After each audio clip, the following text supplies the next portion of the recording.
Fruits, céréales, gâteaux, un repas de plus pour les personnes évacuées des campings dans ce gymnase de Bormes-les-Mimosas.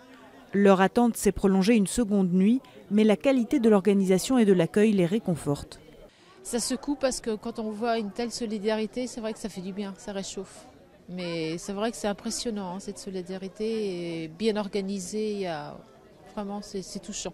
Certains évacués ont été marqués par l'incendie. Des professionnels de l'écoute sont présents pour eux.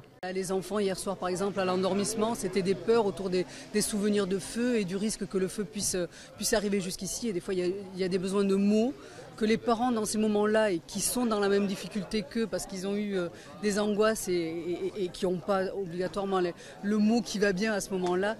Mais il y a besoin d'avoir quelqu'un pour permettre de poser des mots et de dire et de se caler émotionnellement, quoi. L'adjointe au maire est sur place. Elle se tient informée des progrès de la lutte contre l'incendie. Techniquement, les pompiers, eux, sont sur site.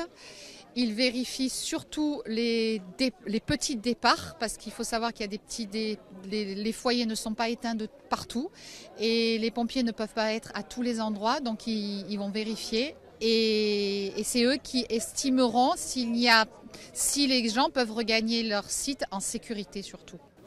Beaucoup de vacanciers ont décidé d'écourter leur séjour. Pour Alain, tout dépendra de ce qu'il trouvera en rentrant au camping. S'il reste rien, je repars, bien sûr. Mais si le camping n'a rien eu, il n'y a pas de raison que j'écourte mes vacances. Je partirai dimanche pour la fin des vacances. Sur les communes de Bormes-les-Mimosas, la Londe-les-Maures et le Lavandou, 6 centres d'accueil comme celui-ci ont été mis à disposition des personnes évacuées.